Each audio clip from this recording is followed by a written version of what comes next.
This is Catholic Schools Week here in the United States. We're nearly 1 year into the COVID pandemic, and for many students and their families, education has become another trial. How has the upheaval affected our children and the way they're learning, and why have Catholic schools fared so well? Here with analysis is the acting president of the National Catholic Education Association, Kathy Mears, joined by pediatrician and author Dr. Meg Meeker. Thank you both for being here. Kathy, I want to begin with you. How is it that Catholic schools have managed, for the most part, to remain open and keep in-person learning, especially in K through 8, for most of this pandemic year when other schools haven't been able, particularly public schools, to open? Well, thanks for having me first. I appreciate the opportunity. And we've been able to remain open because we're small and decisions are made at the local level. We believe in that subsidiarity policy of the church, and that has enabled us to make the changes needed. It's enabled us to work with local health officials to do what's best for our children. And because we have that agility, because we're small, because we're locally owned and operated, we've been able to make those changes quickly, and it's been very successful for our students and their teachers. Yeah. Dr. Meeker, according to the CDC, between April and October of 2020, hospital emergency departments saw a big jump in kids visiting for mental health needs. Children aged 5 to 11 increased approximately 24%.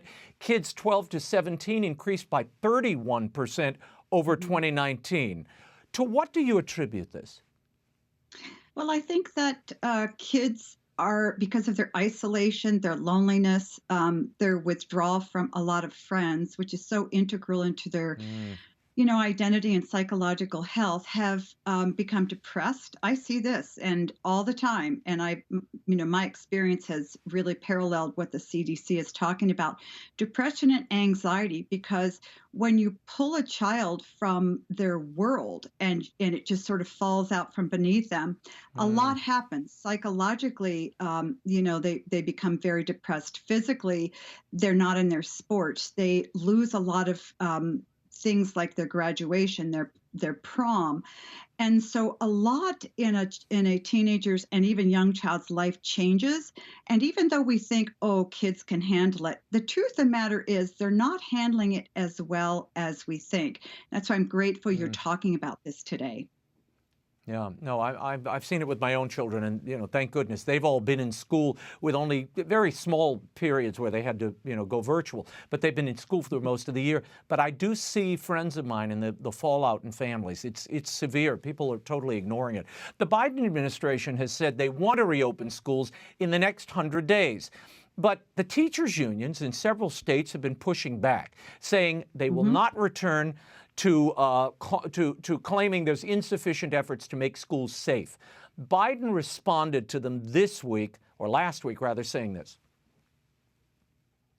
We need new ventilation systems in those schools. We need testing for people coming in and out of the classes. We need testing for teachers as well as students. And we need the capacity to know that, in fact, the circumstance in the school is safe and secure for everyone. Kathy, you work with superintendents and principals of Catholic schools all the time. No one would be going back if it weren't safe. And the CDC has said for months that it's safe to go back. What do you think is the reluctance here, both on behalf of Biden, despite the fact that he says, I want to open schools? The teachers' unions are holding these kids ransom, and Biden is supporting them in this. I really don't understand why people don't want to go back. It's easier to teach in person, and I'm not really sure why. I will tell you that everything President Biden said is true. We clean the buildings multiple times a day.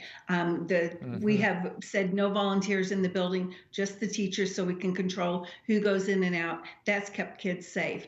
The children are cleaning their own desk, and they know to wash their hands and to stay 6 feet apart and wear the mask, and all those things are working.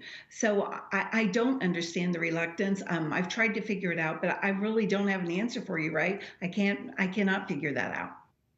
Yeah, well, it seems these teachers' unions are waiting for a big payout. I think I figured it. I can figure it out as I've seen the appropriations that are being drafted. We're talking billions of dollars here that they want for supposed PPE and sanitization. Schools are already doing this. My kids' Catholic schools, they're cleaned multiple times a day. The kids are in masks, they're social distancing, and there are no outbreaks. Dr. Meg, the CDC has come out several times saying that it is safe. If proper precautions such as hand washing and face masks are used, kids can go back to school. Children do not transmit the COVID virus in the same way adults do. Is there any medical reason that teachers and students shouldn't be back in the classroom, particularly when you now have teachers vaccinated?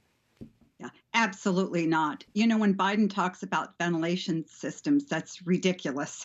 I really think, Raymond, this is no longer a medical health issue because the quote unquote research is so convoluted and confused. This is a political power issue. And I think that whenever you incite fear in people, teachers, children, you can control what they do.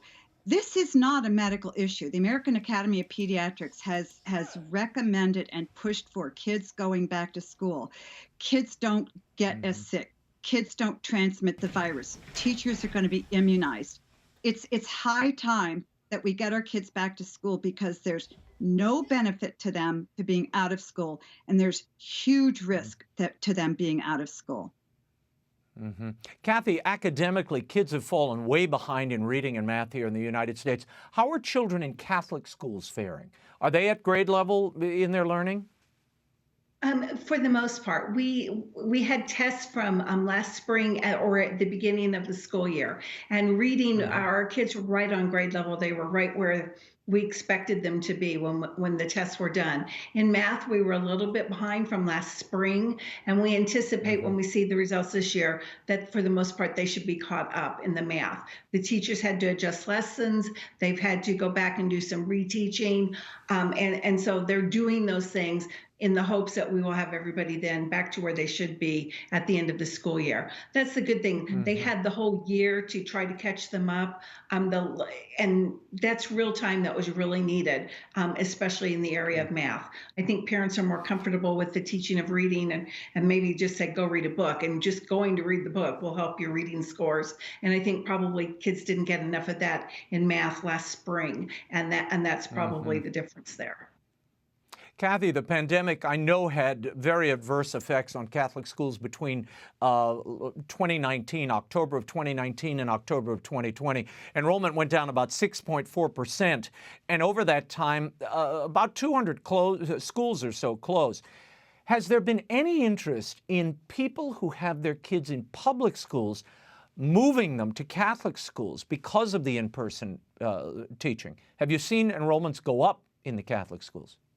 In some schools, yes, especially in suburban schools.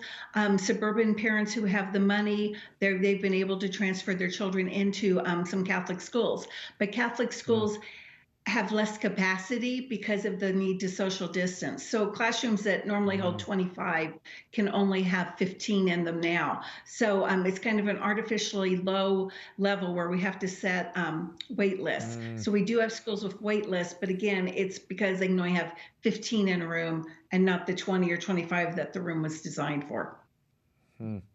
Dr. Meg, I want to talk about the depression and mental health related issues. These have obviously increased during this pandemic. Suicides have risen. How can a parent tell the difference between a child, who's at home, they're doing at-home learning, and what's the difference between a bored child and one suffering from depression? What are the signs that parents should look for? That's a great question. A bored child will complain a lot. They'll go around the house. I have nothing to do. I have nothing to do. And yet they'll start doing something. They'll watch television. They'll at least engage with family members, even if it's just a complaint. A depressed child usually withdraws, wants to spend a lot of time in their room or on the internet playing games. They'll also act out. They'll start to become angry and maybe a little violent. You'll see them slamming doors and I hate you and this is horrible. But the kids, and so that's really how you look at the depressed child. Depressed kids may gain or lose weight. They're going to have a change in their sleep habits. They could drop out of school. And actually, we see that a lot of kids are dropping out of school because they're not wanting to do their video learning. That's very, very hard. But things like that, and I think that parents just sort of use their gut. If they're seeing a big change in a lot of behavior patterns in their kids, it's a big red flag. There could be depression. With a bored child, they won't change their dietary habits necessarily. They won't disengage from family. They won't spend a lot of time in their room. They won't sleep more. So I always encourage parents, just use your gut, because usually one of the parents knows something's wrong here. No, it's good advice for parents. Kathy, before I let you go, I know from friends of mine who their children are in public school settings in major cities. They're very upset because the public schools are not opening. They want to take their children and put them in Catholic schools if they can get them in. Is there any chance that the Biden administration would allow voucher programs to move forward? Or are the teachers' unions so in control there that that's probably not going to happen? I've not had any indication that any kind of voucher program or federal funds to be used for tuition would be allowed. I have absolutely no information that says those things will happen. So I think we'll have to look to state level initiatives in order to provide that kind of support for families. It's really needed. I mean, it makes it's such a difference. And when you see these kids coming out of Catholic schools who've been in public schools before, I covered several years ago a DC scholarship program, and it was remarkable how that child advanced both personally as well as academically in that new setting. Bill McGurn also has an incredible piece this week in the Wall Street Journal on how Catholic schools are beating COVID. It's a really interesting read. Ladies, thank you both for being here, for your time, your expertise. Thank you so much, Raymond.